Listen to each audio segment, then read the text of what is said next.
¿Qué significa funcionar en un mundo que no fue hecho para tu forma de pensar? Esa es la pregunta que nos hacemos en este episodio. No trata de etiquetar ni de encasillar. Aquí exploramos el TDAH en adultos desde una perspectiva neuropsicológica, crítica y compasiva, entendiendo cómo la hiperactividad puede volverse silenciosa y el descanso una fuente de culpa.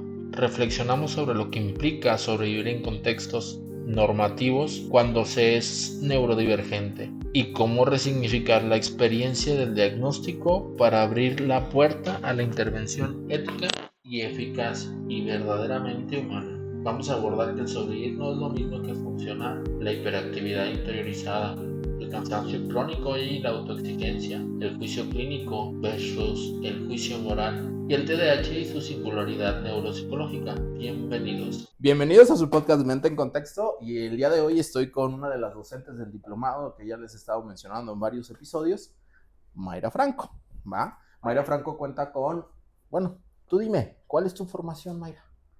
Bueno, yo soy licenciada en psicología, egresada de la Universidad de Guadalajara, también neuropsicóloga como especialidad de la maestría de Ciencias del Comportamiento, opción Neurociencias, también de la Universidad de Guadalajara. Estuvo enfocada en cuestiones de investigación, ¿sí? Investigación básica, en la cual hacíamos control de diferentes variables en procesos de investigación para conseguir un resultado y pues salí egresada. La parte de la neurorehabilitación, esa fue un proceso de adquisición a lo largo de la práctica con diferentes formaciones. También soy homeópata y pues trabajo área clínica, Okay. ¿sí? Y también gestor cultural, tratando de combinar las áreas de psicología con las áreas culturales. La intención con esto es generar como este background de decir qué docentes vamos a tener dentro de nuestro diplomado para que se den una idea de pues de lo multidisciplinario que queremos ser. Y el día de hoy vamos a hablar un poquito más del diagnóstico del trastorno de déficit de atención. Cuéntame, Mayra, para ti, ¿cuál es el indicativo preciso que presenta un consultante que te hace sospechar de alguna condición de la neurodivergencia? Ok, como neurodivergencia desde la forma en que habla, en cómo se presenta al consultorio. Los motivos de consulta generalmente son sugeridos por otras personas. Tienes que ir porque debes de atender tu ansiedad, debes de ir y atender tu apego. Tienes problemas con la ira, tienes problemas con problemas de aprendizaje, se nota en tus resultados de la escuela, ¿no? Por decirlo así. Entonces, la gente llega con múltiples prediagnósticos o sugerencias. Entonces, cuando llega y hace una exposición de sus motivos de consulta, te das cuenta de que hay muchas aristas a trabajar, que la primera consulta siempre funciona como un aterrizaje de información, de ayudar al paciente a estructurar su discurso y las ideas y tratar de tener una conciencia sobre sí mismo, porque no nada más es la cuestión emocional, sino también cómo lo percibe su cuerpo, qué es lo que vive. O a partir de lo que vive su cuerpo se pueden detonar diferentes estructuras conductuales o emocionales, ¿sí? Entonces realmente necesitamos una apertura en la observación y una escucha muy abierta, tratar de ir descartando posibilidades. ¿Alguna vez te sentiste, voy a decirlo así, ahorita lo mejor, ¿te sentiste alguna vez engañada por el motivo de consulta? ¿A qué voy? Desarrollo para que quede mucho más claro, ¿no? Como en esta parte de que son motivos de consulta sugeridos y de repente uno la novatez que hace, pues sigue la cita. Ajá, es como de, ok, vengo porque quiero que haya una disminución en mis cuadros ansiosos, o vengo porque, por ejemplo, un caso que tengo ahorita a la mano es alguien que acudió a consulta, no mía, sino de una compañera, porque le dijeron que tenía que tener amigos, le dijeron que tenía que ser más sociable. Y entonces la compañera que hizo empezó a estructurar sobre habilidades sociales, sobre cuáles eran las condiciones que generaban este choque, o sea, si era ansiedad social, si era ansiedad generalizada, si era una situación de falta de empatía, incluso lo llegamos a pensar así. Pero cuando nos sentábamos a esta parte de la supervisión de casos, era como de, ¿y ella quiere? Y es como de, ¿cómo que si ella quiere? Ella me lo está... No, sí. pero escucha cómo te pidió el motivo de consulta. Me dijeron que necesito amigos. ¿Quiere tener amigos? A ver, reestructuramos. Era una chica de 30 años, trabajaba, ganaba bien, tenía novio, y era como de, a ver, ¿por qué necesita más amigos? Pues porque me lo está pidiendo. Ajá, pero ve y pregunta.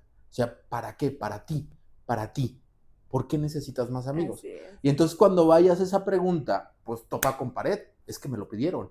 Cuando quitamos como todo este escombro de ¿por qué me lo pidieron? Pues llegas a este punto de decir, no, pues la verdad es que no quiero tener amigos. Estoy bien como estoy. Porque su trabajo como era virtual, que fue una de las cosas, de las pocas cosas que nos dejó la pandemia, pues ya estaba bien a gusto en su casa, porque estaba dentro del espectro autista. Al punto que quiero llegar es como esta parte del motivo de consulta muchas veces esconde realmente el problema. O sea, que empieza a generar como esta parte de tengo que encajar, que es una de las, son uno de los problemas que nos podemos encontrar dentro del consultorio, que pueden dificultar tu intervención. Claro, indiscutiblemente. Eso nos pasa cuando estamos jóvenes en la práctica. Siempre. Y después de que hemos vivido, no quiero hablar como fracasos, porque más bien hemos visto limitantes a partir de nuestro conocimiento, ¿sí? No tenemos no quieres tan hablar de extenso. fracaso, pero ya me vas a poner aquí la malla curricular de todas las universidades, y entonces Marcos va a empezar a pegar. Exactamente. ¿Por qué? Depende mucho la formación que tengas, es la manera en que vas a ver la clínica. Así es. Y eso es... No, Esa intervención esto es maravilloso, ¿saben? Es que esa intervención me son agrada. juegos de poder dentro del consultorio que se dan también frecuentemente, pero no se trata de ganar, sino también de validar. Aquí estamos validando tu experiencia con respecto a los diferentes enfoques y las estructuras académicas. Yo también estuve peleada toda la vida con ellas. ¿Por qué?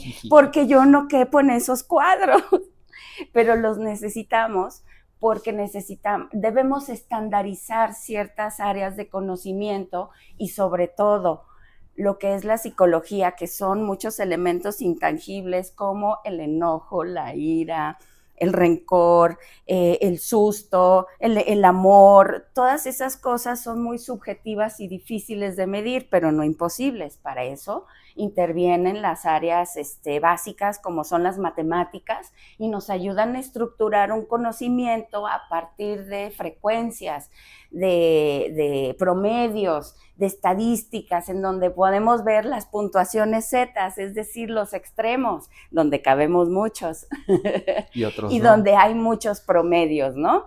Entonces, la psicología se basa de las matemáticas, de la lógica, de la filosofía, para poder estructurar todo nuestro dicho como psicólogos y convertir todas estas áreas con enfoque de salud, ya sea salud mental, salud emocional o salud física, o la interrelación de las mismas.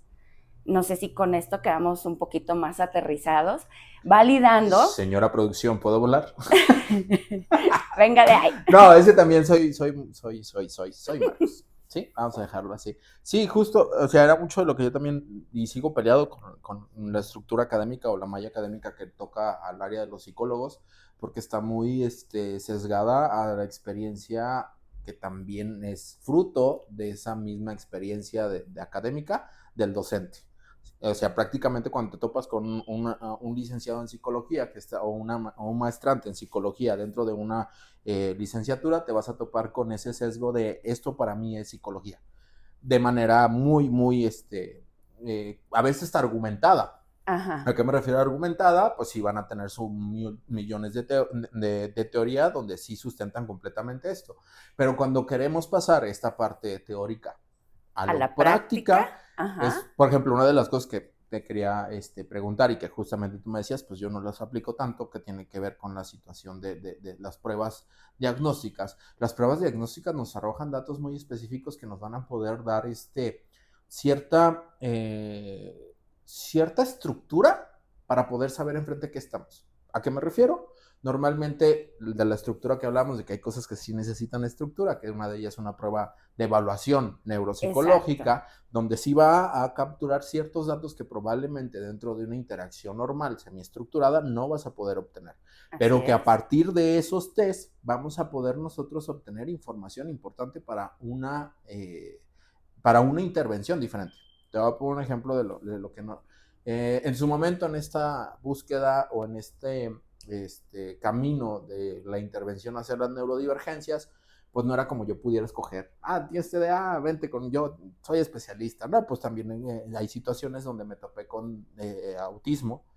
Hicieron una situación donde, ok, vamos a aplicarte una prueba de descarte, aplico la prueba de descarte y dentro de la prueba de descarte sale baja, no, no determinante, pero sale dentro del rango donde tienes que investigar más. ¿Va? Entonces, ok, vamos a investigar las preguntas. Dentro de la evaluación de las preguntas, que era un reactivo de 50 preguntas, yo le pregunto a la consultante, empiezo a explorar y a media de la exploración de la misma prueba, me dice, es que, porque también lo que notaba mucho es de que era escala Likert, cuatro reactivos, donde la mayoría de las respuestas estaban en no, era totalmente de acuerdo, acuerdo, totalmente desacuerdo y en desacuerdo. Y todas estaban en medio, como medio indecisa. Sí. Y era como si fue una cuestión de que le pregunté. Y entonces ahí viene una situación. ¿A qué me refiero? La consultante me dice, es que si digo que sí, se vuelve realidad. Y entonces esa respuesta hace que el test que hice se invalidara totalmente. Completamente. Porque entonces la persona no está, ok, si digo que sí, esto que estoy viendo se vuelve realidad.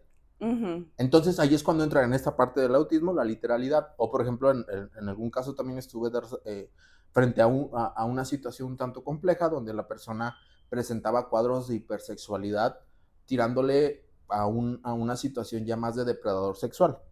Es con lo que se presenta, ¿no? Tengo este problema, tengo problema de consumo de pornografía, tengo problema también de hipersexualidad con mujeres, incluso con animales, y estoy rayando la situación de la consensualidad. Y quiero atacar eso porque no quiero verme en problemas legales.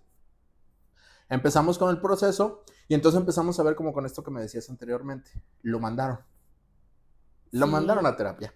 Y cuando empezamos a avanzar, me voy dando cuenta dentro de todo este desmadre, porque para mí me asombra como esta parte del primer contacto, donde me dice todo esto que suena a un depredador sexual, y entonces yo me voy con la finta.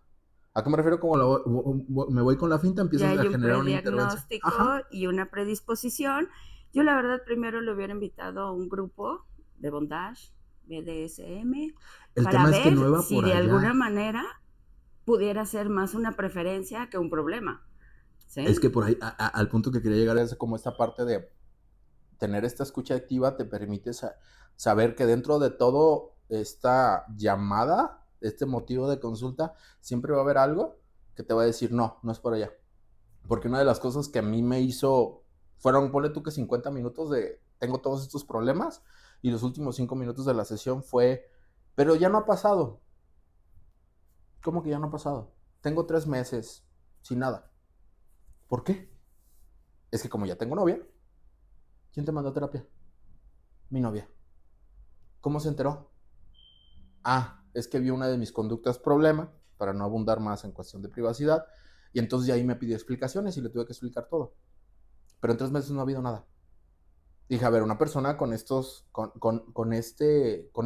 morfología, con estos síntomas, como le quieras llamar, no puede parar de un día para otro así como de, ya, por una situación. Entonces empiezo a hacer una evaluación más exhaustiva dentro de la misma batería que aplico, es autismo, porque dentro de la misma estructura lo veía como que entraba en crisis cada vez que había una situación corpórea.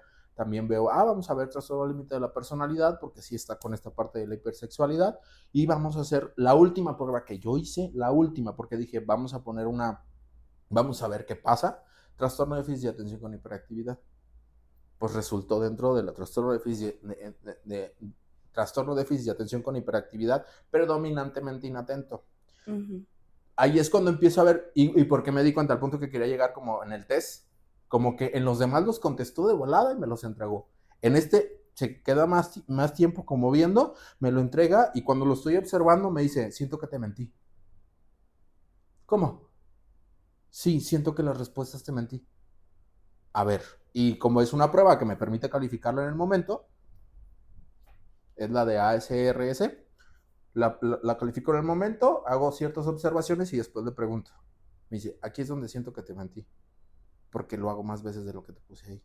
Aquí es donde siento, o sea, fueron como cuatro preguntas donde hace. Está el sesgo del paciente también. Exactamente. Bien, aquí creo que vamos a enumerar varias cosas. Primero, el sistema, ¿no? Sistema educativo que requiere cuadrarnos en ciertas normas que desde mi perspectiva son necesarias, por ejemplo, para dar un dicho en las cuestiones legales, porque ya ahorita está dándose la demanditis, aquí ya va a ser un nuevo mercado la demanditis, demandar por cuestiones de resarcir daños, entonces habrá que hacer una evaluación específica para determinar el nivel de daño y pasar la información también al señor juez que determine la respectiva sanción.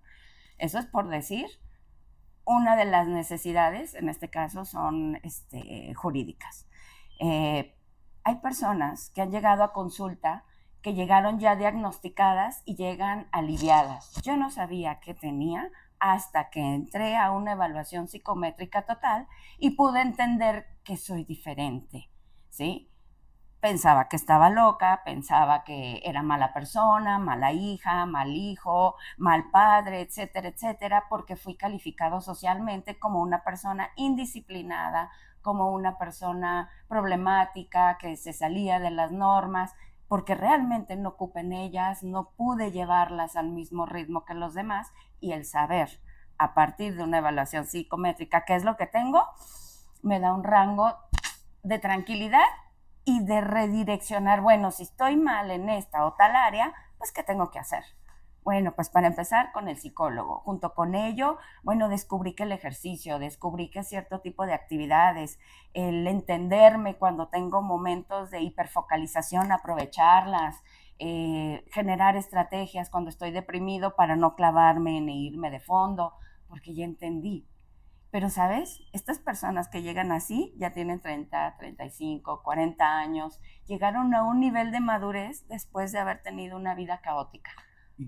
Ahí tocas un punto importante. Entonces, estamos socialmente, estamos la parte académica, estamos la parte del paciente, el cómo se percibe y cómo trabaja contigo dentro de la terapia, ¿no? Y pues mi primera consigna, este es tu espacio para hacer lo que quieras. En la medida en que tú seas honesto conmigo, podemos trabajar. No tengas miedo, aquí no hay policía, no soy Dios, yo no condeno, no soy la ley, no te voy a meter a la cárcel.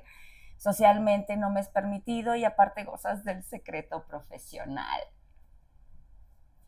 Aprovecha este espacio, ¿sí? Y no eres ni la primera ni la última persona que voy a trabajar con situaciones escandalosas, difíciles, con el calificativo que tú los aprecies, pero soy todo oídos. Mi chamba no es juzgar, sino escuchar y redireccionar, apoyo, compañía, sostén, guía.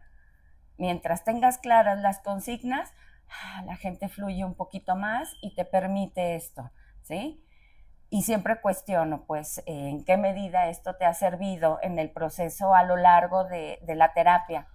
En particular, yo trabajo y me ha funcionado mucho lo que es la psicoterapia breve, bajo el formato de 7 sesiones. La primera es de evaluación, las 5 siguientes se trabaja el problema agudo y la séptima se hace un cierre, de tal forma que se tocan los puntos previos o los cuales fue el motivo de consulta. ¿Qué pasó? ¿Te sientes cómodo? Que la psicoterapia breve no es la indicada. Porque te platico también desde mi... Es que no es breve, nos vamos por ciclos, ¿sí? Nos enfocamos en el problema por el cual acudió la persona y se asigna una atención en estas 7 sesiones, pero es muy raro que se queden 7. Es que lo que te iba a Nos comentar. aventamos varios ciclos, de 4, de 5, el más largo que he tenido es de 10. Porque y eso es fascinante porque hicimos un trabajo profundo, pero nos íbamos por secciones de 7. Hoy vamos a trabajar la madre, vamos a trabajar padre, vamos a trabajar tus procesos personales, autoestima, cómo vamos en esto, relación de pareja. ¿sí? Porque en esta novatez también, de entrar a este mundo de la psicoterapia, sí existe como cierto sesgo donde el tiempo también mide tu capacidad como terapeuta. Cuando vas empezando, cuando vas Reformúlame otra vez ese planteamiento. cuando vamos empezando, bueno, por lo menos en terapias basadas en evidencia, que tratamos de Ajá. ser bastante efectivos en un tiempo y escuchas a tus maestros, como esta parte, por ejemplo, terapia breve, terapia de activación conductual, terapia de aceptación y compromiso, un tanto terapia también cognitivo-conductual, que generan como de un número exacto de sesiones donde puedes sacar un proceso de depresivo, un proceso ansioso. No, un proceso ansioso y depresivo requiere más de Y 7 cuando llegamos sesiones. como a ese punto, o que también va a depender, voy desarrollando, y que llegamos como a ese punto donde ves que tu intención de generar esta efectividad estropea el mismo proceso. Porque entonces, de cierta manera, en tu intención de que todo cuadre o que todo esté estructurado, obvias cosas que son importantes para el proceso, que probablemente sí haga que se vaya más lejos o viceversa. ¿A qué me refiero viceversa? A mí me ha tocado o he llegado como a esta expertise de a veces recolecto, en la primera sesión recolecto 3, 4 datos importantes en función y entonces ya me permito de cierta manera intervenir. No siempre es así, porque también se genera problemas, porque hay personas que no quieren de inmediato intervenir, sino que buscan un proceso de validación. Y dentro de la misma intervención te das cuenta que un proceso ansioso, que un proceso depresivo, incluso un trastorno de déficit de atención con hiperactividad, puede acelerarse en base a tener clara la información y que muchas veces esa información es entregada de formas muy particulares. Porque, por ejemplo, me ha tocado ver gente que viene por un proceso depresivo, comillotas, cuando en realidad está en un proceso de burnout. Y entonces, y ahí lo que siempre digo, tanto a mi equipo como de manera también a los consultantes, no se atienden de la misma manera. ¿Por qué? Porque una situación depresiva tiene que ver con un contexto que provee las variables para que tú estés en este contexto depresivo. Entonces tu cuerpo va a actuar en base al contexto, entonces va a mostrar sintomatología depresiva. Ok, ahí cómo se hace desde una parte de activación conductual, ok, empezamos a mostrar las variables que le van a traer de nuevo a la persona el placer, vamos a disminuir el tema de la anedonia y entonces va a salir. Pero con el otro es muy diferente. Porque incluso aunque tú vayas con una parte de, no, es que no me quiero levantar, ni siquiera me baño, ok, vamos a hacer cosas pequeñas. Incluso dentro del mismo discurso del consultante, es que no es suficiente solamente pararme y bañarme. ¿Por qué? Porque en realidad en el burnout tenemos que atacar las expectativas que se tiene. Que eso sí ya es más como un debate socrático. Un debate socrático donde podemos llegar a este punto de decir, ok, entonces, ¿no hay problema si descanso? No, carnal, a veces lo necesitamos. Y un proceso de una semana donde se es tolerante al malestar de descansar puede ser suficiente. Puede. Me encantas porque eres apasionado, me encantas. Yo ya estoy más relajada, ¿sabes? Estaba apasionada cuando yo te conocí y quería cambiar el mundo y quería que mi práctica fuera impecable.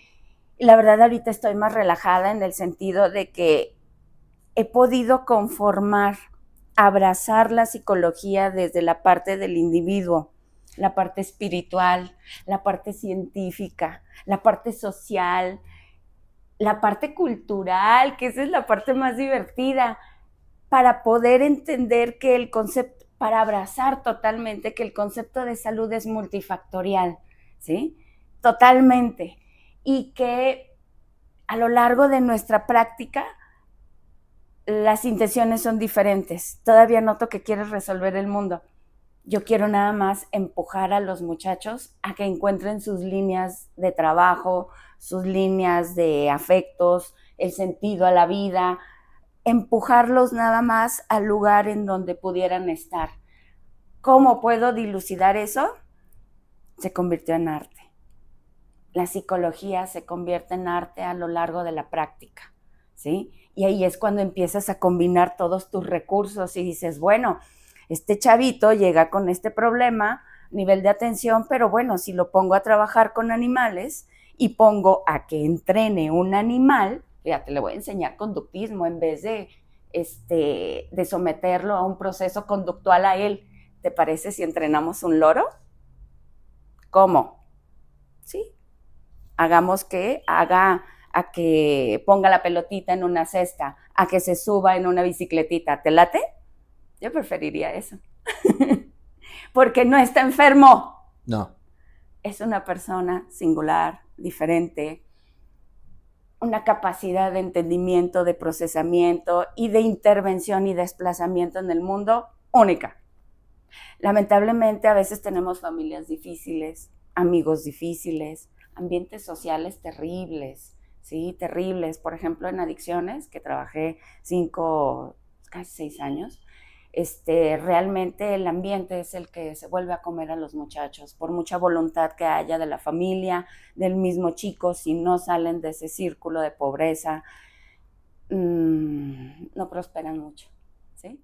Porque incluso el uso de las palabras dentro del mismo contexto es el que hace Claro, que volvamos es una a caer, formación es horrible. y es difícil salir de estas estructuras. Entonces, yo ahorita te puedo decir que disfruto mi carrera en el plano de la contemplación y del desarrollo de técnicas a partir de mi creatividad, de todos los recursos que yo tengo, ¿sí? Entiendo que hay pistas que nos ayudan desde un punto de vista psicométrico, que son buenas, vale la pena para algunas personas que requieren el nombre de qué es lo que tienen, un diagnóstico adecuado, y más porque no son funcionales socialmente, ya sabes, la escuela, el trabajo tal vez, alguna instancia te pide una evaluación para poder seguir en la jugada, para seguir presente socialmente, para poder recibir un sueldo. Ahorita lo estaba viendo. Hasta un permiso legal, ¿no? De tu propia autonomía, ¿sí? Estaba viendo que ahorita están ciertas campañas de cuestión laboral donde sí se les exige un diagnóstico para abrirles un espacio en una dentro empresa. Del concepto inclusión. Ah, inclusión en las empresas. Pero Pero abusado, no es lo mismo integración a inclusión. No. O sea, yo te puedo integrar en la escuela a cualquier tipo de niño con síndrome de Down, algún tipo de déficit del desarrollo, algún tipo de problema motor, ¿sí? Está integrado, pero no hay rampas. No hay material. La maestra no sabe el lenguaje de señas, no tiene idea de cómo trabajar con un niño con autismo, con Asperger, no tiene la menor idea de trabajar con un niño con TOC, no está preparada para ello. Y aparte tiene que atender a 30, 50 alumnos pensando en una escuela pública, ¿sí? En los colegios generalmente son grupos más reducidos, 2 maestras, 25 niños en promedio, pero aún así un niño integrado a la escuela no necesariamente está incluido con todos estos procesos. El problema del trastorno de déficit de atención lo consideran como un problema de falta de disciplina, ¿sí? Es un niño que no tiene nada que hacer, que está molestando al compañerito, precisamente porque ya terminó las actividades o no le llenaron o no son suficientes o suficientemente interesantes para ellos. ¿Cómo ves ese tipo de sintomatología cuando se crece y que no se tiene el diagnóstico? Híjoles, a largo plazo estas personas consideran que son unos fracasos emocionalmente y cognitivamente, o sea, en el aspecto académico, hasta que encuentran un punto de atención de algo que les gusta mucho, se apasionan y entienden que pueden focalizar y que usar todos los recursos que aprendieron de manera parcial, ¿no? Parcialmente matemáticas, parcialmente lectoescritura, todo eso, pueden ser integrados. Pero cuando hay pasión y gusto. Aunque es molesto para el contexto, digo. ¿Cómo se dice? Cultura general. Ella fue mi maestra en la licenciatura. ¿Recuerdas cómo era yo en las clases? Preguntón. Pero no recuerdas y cómo debates, era yo. Claro, pero cómo era. Bueno, no sé si. Intenso. No es cierto, porque contigo sí. siempre hubo un interés. Porque siempre hablabas de cosas que para mí eran interesantes. Pero, por ejemplo, si hacemos un consenso con todos los maestros, yo era ese alumno incómodo. Ese alumno incómodo que no ponía atención. Ese alumno incómodo que velo, está distraído. Que está, me acuerdo bien que llevaba yo mi iPad jugando Candy Crush y escuchando. Y que era incómodo para los maestros. ¿Por qué? Me preguntaban y contestaba. Y que eso también era como como esta parte de muchas veces esto de que acaban las actividades antes donde lo llevábamos, de repente hace que el organismo dice, ok, me están pidiendo esto, lo acabo, pero pues yo necesito una distractibilidad, yo necesito moverme. Y que muchas veces lo vamos compensando con cosas que no son tan incómodas para el contexto. Pero quiero decirte que los grupos de psicología son muy especiales, igual de loquitos que traumados, que los grupos de administración, de derecho y demás. Pero las formas de llevar las clases son radicalmente diferentes. En psicología tenemos la oportunidad de divertirnos, de jugar, de sentarnos diferente, de ir sin bata, sin uniforme médico. Somos los únicos raritos en el sector de salud porque los fisioterapeutas, los dentistas, enfermeras, médicos, todos deben ir de blanco y nosotros no. Y completamente alineados. Así es. Creo que también y es maravilloso porque mantenemos nuestra identidad. Pero también he entendido que la bata tiene su respeto dentro del área de la salud, ¿sí? Imagínate, estás en un hospital mental y no traes bata, puedes ser confundido con un paciente. Bueno. Entonces determina estatus. Cuando estuve trabajando en el tutelar, la bata determinaba si eras interno o no. ¿Sí? Bueno, aquí ya nos estamos desviando un poco, que también va una parte política. Son parte de las estructuras que estamos obligados como psicólogos para validar nuestro quehacer dentro del área de la salud. Exactamente. Porque afortunadamente somos disciplina, no es nada más fortuna, sino consecuencia de todo un proceso de estudio del ser humano, del individuo y de su psiquismo, de esa cosa intangible, de esa esencia única de cada ser humano, ¿no? Y por eso existimos los psicólogos. A mí me parece maravillosa nuestra carrera porque cabe en todos lados. En todos lados. Te lo juro que yo he estado en todos lados. Yo ahorita ya no sé. He trabajado con animales salvajes, trabajando adiestramiento veterinario con conductismo, he trabajado en lo legal, haciendo mi dicho, he trabajado en el tutelar, en diferentes albergues infantiles, he trabajado en estos de adicciones, encuestas, híjoles, tantas cosas. Me han pedido trabajos de diseño de personajes para teatro y para cine. He ayudado a formar escenarios para personas con TOC para cine. Entonces, cabemos en todos lados. En el arte ahorita, con las áreas de arteterapia y musicoterapia, ¿cómo podemos usarlos? Me voy a permitir salirme un poco del tema, señorita producción. Pero creo que son uno de los problemas que tenemos más como disciplina. Que como cabemos en todo, queremos hacer todo. Pero necesitamos estructura.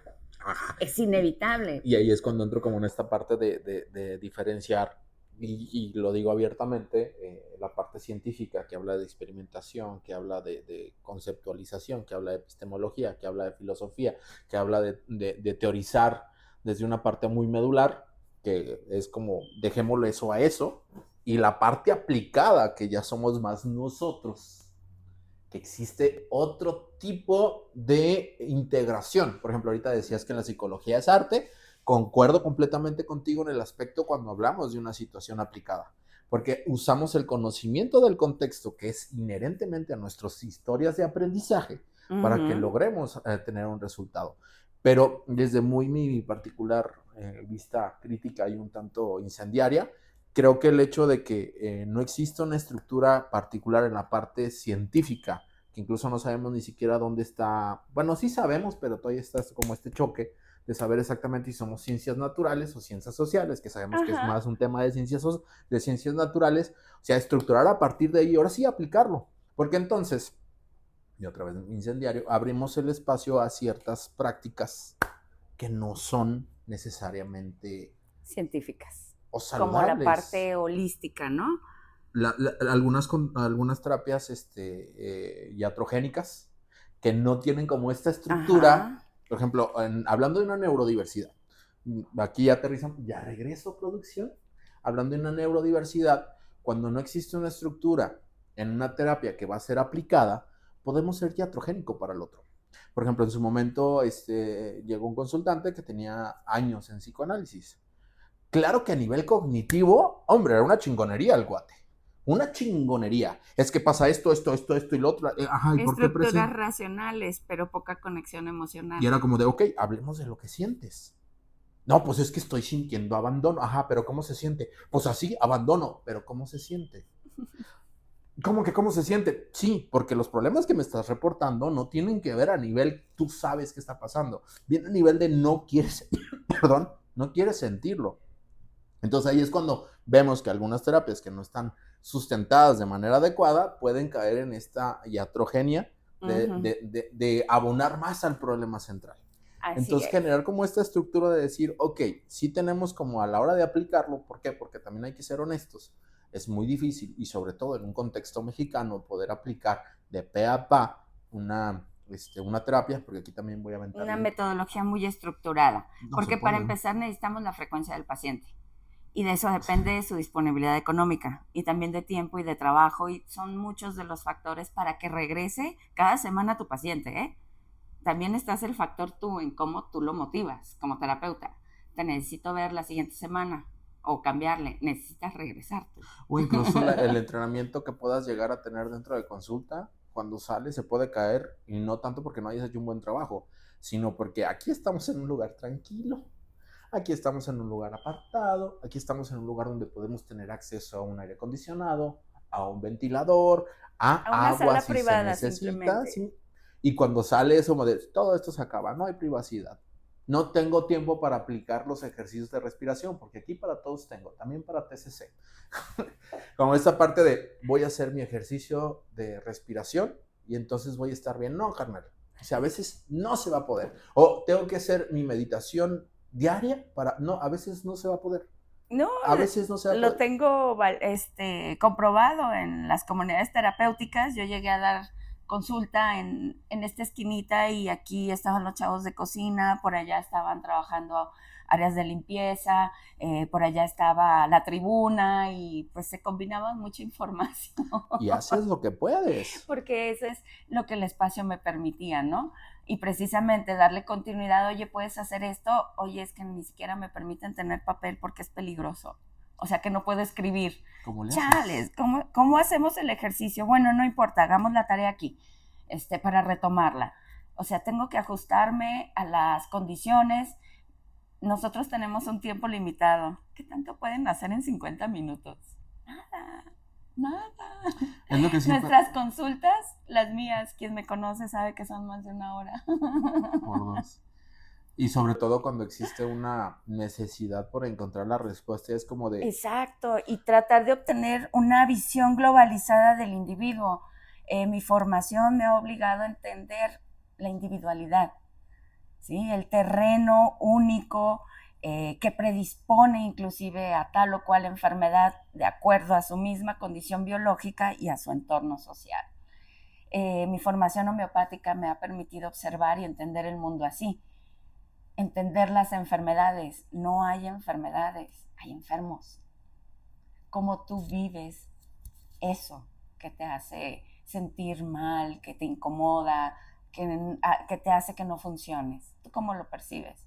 Simplemente un bicho, un virus, una bacteria nos puede afectar, es la misma bacteria y cada uno de nosotros presenta cuadros similares, pero no iguales. Esa individualidad es la que yo busco en consulta y que trato de conducir y orientar hacia lo que esa persona necesita. A eso me refiero que es un arte, Ya la me desestructuré psicología. completamente. Ok.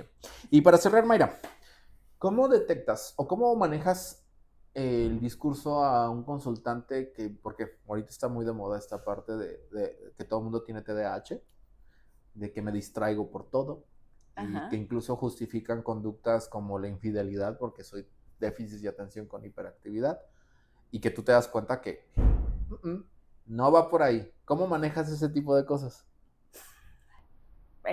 Siempre mi discurso con los pacientes es directo. A la hora de una confrontación hay muchas maneras de decir las cosas como para poder invitar al paciente a la respuesta que... ¿Cómo le hago yo cuando veo que una persona está ¿Cómo manejar el discurso? muy sesgada en cuestión de yo lo vi en TikTok y entonces tengo TDAH y por eso soy como soy y entonces no tengo que cambiar absolutamente nada? Comienzo con ejercicios prácticos en la consulta. Le voy demostrando ciertas situaciones en las que se supone que una persona con TDAH no pudiera mantener la atención. O que de repente doy una herramienta, no, más bien utilizo el debate socrático o moldeo el comportamiento verbal del consultante para que él mismo vaya cayendo en esos discursos que evitan que justifique sus conductas. Como esta parte, ok, es Así. infidelidad y por el trastorno de déficit de atención, va, que vamos a ser responsables. ¿Cómo que responsables? Sí, vamos a ser responsables, te vas a acercar a tu pareja y entonces tu pareja le vas a decir que has sido infiel por una situación de una condición biológica que has tenido y que pues la realidad es que no lo puedes controlar. Y vamos a ver qué dice tu pareja. Y ya nomás ves cómo empiezan como de, no, estamos hablando de una situación de responsabilidad, entiendo que por esto puedas creer que pueda existir la infidelidad. No, no, no es por eso, es que, ok, entonces lo que me estás diciendo es de que el TDAH en realidad no fue el que te llevó a llevar la infidelidad, sino en realidad hay otras situaciones. Y empiezas con este discurso donde ellos mismos te daban dando los datos de decir, no, la verdad es que lo estoy utilizando como justificación. No sé si me doy a entender ya un Claro, poquito es más la la parte que pregunta. te comentaba de conducir a la persona para que caiga en la respuesta que yo espero, que yo estoy observando en el individuo, que la enfermedad es pretexto para conseguir otras cosas, ¿no? Es una La enfermedad justificación funcional. absurda y que empezando a la responsabilidad, yo manejo mucho el sentido ético en los pacientes. Tú, el sentido del deber ser. Tu deber ser a partir de tu propia formación, de tu formación religiosa, ambiental y tu propio código. Yo genero o pretendo siempre que caigan en cuenta los pacientes la necesidad de un código moral personal, sus propias reglas con las cuales se van a conducir, ¿sí? Porque eso nos va a ayudar a regresarnos siempre a un sentido de lo que es correcto para mí. Porque en el proceso de la terapia ya tumbamos varias cosas, ¿no? Cuestiones religiosas demasiado estrictas o que encierran al paciente en una conducta muy específica de negación. Entonces ya trabajamos eso, bueno, ¿qué sigue? Construye tu propio código moral. A ver, ¿qué harías? ¿Qué no harías? Doy ejemplos, por ejemplo, no prometer lo que no puedo dar. A mí no me gusta la mentira, por ejemplo. Dime, hagamos nuestro decálogo moral, ¿sí? Y a partir de eso empezar a trabajarlo en el individuo. Estas confrontaciones que tú comentas son muy buenas. Sí, me encantan. Claro, pues desarmas al paciente de un lado, de otro, sí, pero esto que tiene que ver con esto, no, pues es que regresémonos de forma objetiva al punto. Esta es la conducta problema y se desarrolla esto. ¿Cómo lo vamos a solucionar? Y también entender que no lo hacemos desde un punto de vista, esto ya lo digo para la audiencia, desde que nosotros seamos mejores que la otra persona, sino que dentro de un discurso normalmente que busca justificar o busca ser políticamente correcto, siempre va a haber esos huecos donde tú puedes revirar de manera adecuada para ver exactamente la naturaleza de lo que te están diciendo. Cuando detectas completamente la función de la verborrea o de la justificación o de la narrativa de la otra persona y te enfocas solamente en esa función como terapeuta, alcanzas a lograr identificar exactamente qué es lo que te está preguntando. Porque de repente el deber ser de manera social es que yo tengo que hacer esto, yo tengo que ser lo otro, yo tengo que ser mejor. ¿Por qué? Porque es lo que me han dicho. ¿Y qué pasa si no lo eres? Soy inútil. ¿Y qué pasa si eres inútil? Pues nadie me quiere. ¿Y qué pasa si nadie te quiere? Pues me quedo solo. ¿Te sientes acompañado haciendo lo que deberías de ser? No. Entonces creo que el enfoque que le estás dando no estás funcionando del todo, porque estás buscando de manera superficial algo que sí buscas de manera de fondo, no sentirte solo. Entonces empezamos a trabajar eso, empezamos a conectar con personas que te aceptan tal cual es. Pues es que ya lo he hecho. ¿En dónde? En estos contextos. Busquemos contextos contrarios. ¿Pero cómo? ¿Cómo yo, abogado, me voy a ir a un centro cultural a pintar? ¿Cómo? Pues entonces no me pidas que no estar solo si no estás dispuesto a. Porque cuando ya tumbas esa lógica, dices, bueno, pues lo voy a intentar, que con eso es más que suficiente, y van a un centro cultural y dicen, uy, me la pasé, sí, te la pasaste genial, sí. ¿Por qué? Porque hiciste algo diferente a lo que venías construyendo toda la vida que tenía que ver con algo social. Fíjate, primero hablamos del motivo, ¿no? Es el para qué. La gente llega porque me mandaron, porque tengo esto y son puros pretextos, situaciones, circunstancias, por eso vine. El para qué es muchas veces nuestro trabajo, enseñarles a encontrar el motivo real de fondo de muchas de sus conductas, ¿sí? Buscar valores. Cuando tú aprecias esa parte de ti, aprecias, le das valor, sentido, apropiación, ¿sí? Validación.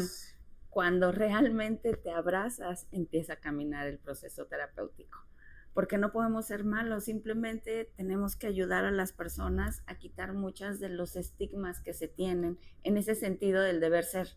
Y en las cuestiones de la neurodivergencia hay mucho sentimiento de culpa, de abandono, porque no cabemos, de rechazo, porque no cabemos en los círculos normales o no comunes, que inclusive nuestro humor es diferente, nos reímos de cosas diferentes, nos interesamos de cosas diferentes. O actuamos de manera diferente hacia ciertos eventos que pudieran ser llamados traumáticos. Contexto. Sí, pues no sé, inclusive una muerte, un fallecimiento y lo tomamos diferente. O de repente también una situación caótica de me quedé sin trabajo y ves a una persona neurodivergente como de, ¿es tu primera vez? Como el meme. Me ha pasado tantas veces que he sido totalmente incómodo. Es tu primera vez. Es tu primera vez que te quedas sin trabajo a los 30 años, carnal, ya llevo 7 caminos recorridos. Y que de cierta manera te adapta y que se vuelve... Pues es que al no estar dentro de la estadística, sí es complejo como decir, ¿cómo espejeo yo con el promedio? Es que también la forma en que lo dices, te quedaste sin, no, yo cierro ciclos. Pero ¿hasta dónde has llegado qué tanto has pasado para llegar a esa deconstrucción narrativa? Híjoles, pues muchas cosas, la verdad. Porque, por ejemplo, son acumulativas. No. Claro, tuve mi primera frustración, como te comentaba hace rato, desde el punto de vista legal, en donde la justicia, en donde la ley no necesariamente es justa o lo que me decías tienes tus reveses. ¿Fuera de cámara? Donde me decías, yo todavía te veo con ganas de salvar el mundo y que tú ya tienes más tiempo recorrido y dices, güey, yo ya pasé eso y no va a pasar, Marcos. Pero para mí es una etapa que, huevo, tengo que... No, y me encanta porque me pegas lo que a mí ya se me olvidó. Yo la estoy tomando más relajado, pero me encanta esa energía y me recuerda que todavía podemos empujar más. Sí, porque sí estoy en el plano de la contemplación, del disfrute, de desarrollar más arte a partir de lo que ya sé, dentro inclusive del proceso terapéutico, pero tú tienes todavía más empuje, todavía más curiosidad, más con elementos en la mano, te voy a demostrar. Y yo, ok, está bien. Sí, señor, siéntese a tomar un café. Lo escucho. Pues me gustaría cerrar con eso, ya para que pasemos una plática más relajada y producción no nos diga nada. La neurodivergencia, más allá de ser una limitante, ahorita yo lo aprecio, lo valoro, lo disfruto como una cualidad, como algo que me distingue, que me hace singular, única, y eso también reduce mi número de compañeros, amigos, y también es bueno, no pasa nada.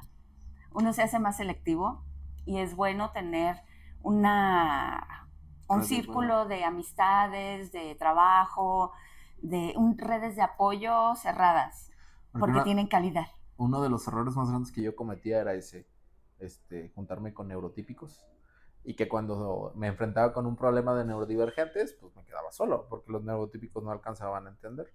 Y entonces sí empieza como este proceso donde sí te empiezas a sentir solo, porque entonces tú, de tener, no sé, un ejemplo, 20 amigos, de repente te quedas con 2 y dices, güey, pues sí se siente que estoy solo, sí, pero esas 2 personas que se quedaron, porque también es una de las cosas que trato mucho en terapia, como en esta parte, cuando hagas estos cambios, esto que le tienes tanto miedo de quedarte solo se va a volver realidad. Y nomás me paran los ojos, sí, porque va a haber un momento donde vas a empezar a poner límites, vas a empezar a aceptarte tal cual eres, vas a ver el valor intrínseco que tienes, que te han hecho creer que no es tan valioso a nivel sociedad.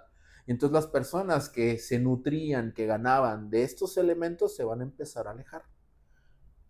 Ten por sentado que va a ser un momento. ¿A qué me refiero? Probablemente sea un mes en lo que te sientes así, 3 meses, 6 meses, pero es pasajero. Al fin del día, con las herramientas que vamos a trabajar en terapia, que es lo que nosotros de cierta manera queremos comunicar a terapeutas, a psicólogos que buscan mejorar su clínica, es esas herramientas específicas que al consultante le va a permitir enfrentarse con sus fantasmas y decir, no, pues no eran tan cabrones como pensé.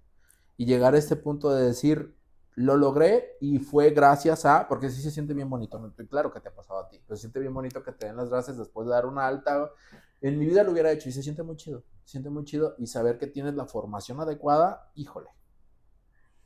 Así es, pero la formación adecuada fue haciéndose acumulativa de acuerdo a la demanda de tu trabajo.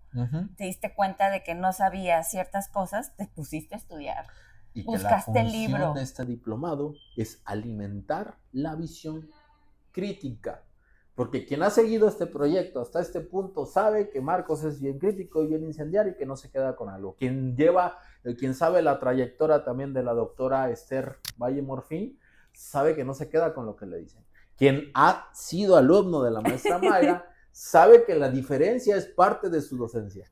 Sabe que la diferencia, que la diversidad, que los elementos que parecen totalmente dispersos, sí tienen una asociación específica. Entonces aquí más que nada que decirte, lee este librito, sino es fundamentar elementos que te van a dar a ti la apertura de saber, necesito saber más, pero con herramientas muy específicas. Esa es la intención de este diplomado, ¿va? Y si quieres saber más, en el link te vas a encontrar con un ebook, te vas a encontrar con la estructura académica y pues nos estamos viendo en el diplomado. Por este día sería todo. Nos estamos viendo. Bye.